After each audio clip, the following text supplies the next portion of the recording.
Ladies and gentlemen, hey, hi, how you doing? Welcome back to the channel. Thank you so much for stopping by. Again, I know I've said it a lot the past couple of videos, but apologies if I sound a little bit weird. Still trying to get through a cold here, of course. Seems like everyone's sick on my timeline. Hopefully you and yours are well. But that said, we're kicking off 2025 here. We're a few weeks into it, and so far, Call of Duty has not started the year off great.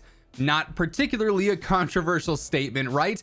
We know heading into 2025, the game was not in a good state. There were loads of issues going into the holiday break, and so far we've seen some of those attacked, but a lot still persisting, and just the general sentiment around Call of Duty right now is not great, which is pretty rough considering we're still very early on into the general yearly release, right? Typically this kind of player base fall off and this kind of monotonous state of the game doesn't happen until the middle of summer, early fall as we're approaching the next COD title. It was sort of expedited this year, which truly does suck, and I hope they turn things around.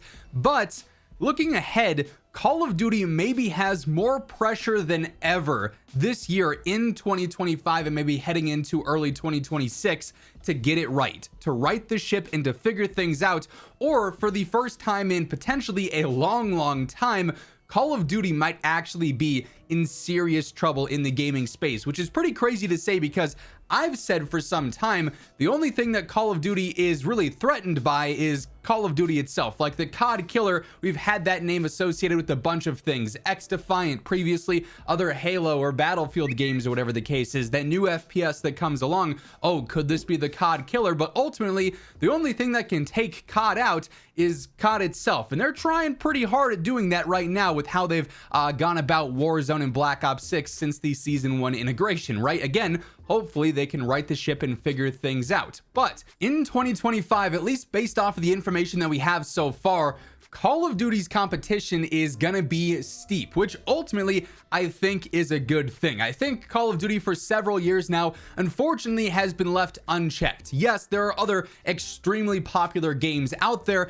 but none that directly line up with Call of Duty. Sure, you have massive titles like CSGO, you've got Fortnite that are still shooters and still in the Battle Royale space or the FPS space, right? But they're not Call of Duty. They're not super similar in a lot of ways, right? So each sort of has their own niche audience, and Call of Duty's niche audience really is Call of Duty and Call of Duty alone. It's been left unchecked. There hasn't been something great that's come along super similar to it that's pushed it to be better. And without that competition, with that lack of checking in place, Call of Duty really doesn't have to innovate or try to get you to play their game. They can kind of just coast, and because the name of the game is Call of Duty, people will ultimately come back. That might actually be shifting though here in 2025. I want to take a look at a handful of releases and a handful of titles that actually should and could be putting some serious pressure on Call of Duty. First up, the new Battlefield game. Now, this is always a conversation again and again. Hey, Battlefield's dropping a new game. How is it going to compete with Call of Duty? And unfortunately, for some time, Battlefield has just kind of missed the mark. I remember when, Battlefield 2042 was first coming out. I know I got to play that game a little bit early back when that was first dropping, and it's like, hey, the potential is certainly here. And much like Black Ops 6, that game launched and it had a lot of hype, but then it just kind of fell off really quick. They didn't really support it well. There were a lot of issues at launch, it seemed like, and it kind of just faded away very quickly. Battlefield 6, again, it's going to be kind of the same situation. I think it's going to be a prove it sort of situation for Battlefield here, but they got a lot of stuff coming up here in 2025. According to all the reports that Vince Zampella and the Respawn team have done so far, there is going to be some community-based program for testing Battlefield 6, essentially what it could be in early 2025. So that in and of itself is sort of beta or alpha period. We also had that back with Battlefield 2042.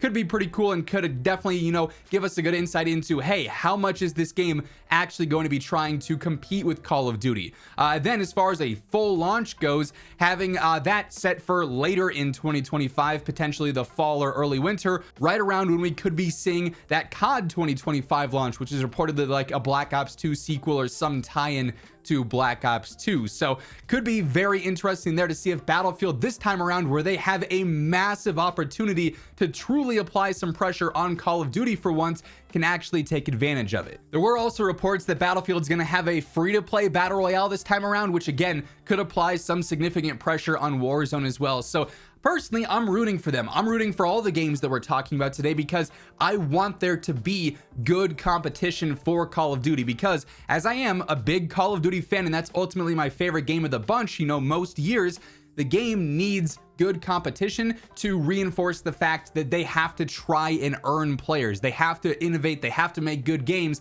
They can't just rely on the Call of Duty name and just coast along, right? There needs to be that check in place. There needs to be that competition, because then we as consumers, we as the players, ultimately win. So Battlefield 2025, Battlefield 6, whatever you want to call it, certainly has a prime opportunity to put some pressure on Call of Duty.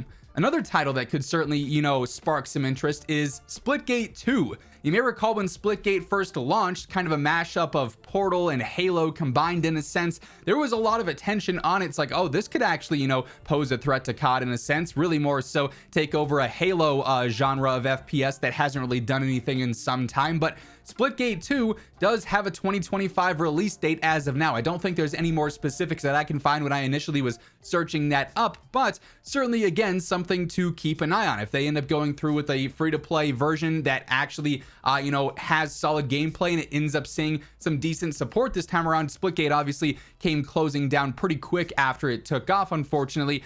There's certainly an opportunity there as well. Listed in my notes here among various different titles is also whatever the heck Fortnite is doing, because Fortnite just seems to be doing everything. Now, as I mentioned earlier, Fortnite and Call of Duty, obviously two massive games in their own respect, but very different style of games. There's definitely a lot of players out there that will go between the two because there are similarities. Yes, it's a battle royale at the end of the day. They're free to play, you know, there's a lot of, you know, crossover there, but in terms of the gameplay style, each definitely has their own route. Call of Duty is still that first-person shooter that is very arcade-like, and then Fortnite is arcadey in its own way. It obviously is a much different style of battle royale, right? So that in and of itself kind of separates the two as they stand.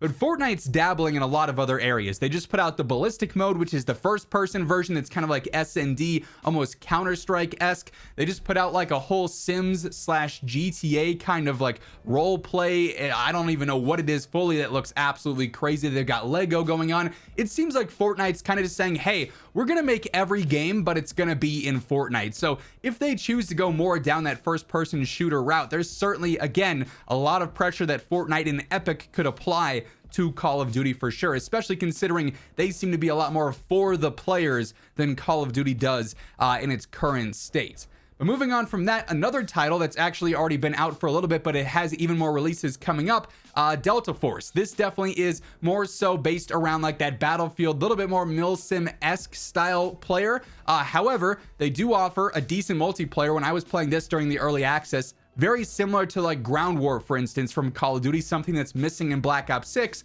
That honestly bums me out because I love Ground War gameplay. And so this definitely is challenging Battlefield and Call of Duty in a sense, on top of having their extraction mode as well, which of course Call of Duty completely abandoned with DMZ. So Delta Force will be coming to consoles and have a full release date there at some point in 2025 as well. Once again, certainly a prime spot to apply some pressure. And then last, but certainly not least, I actually intentionally saved this one for last because quite frankly, when this releases, no other game on the market is going to stand a chance.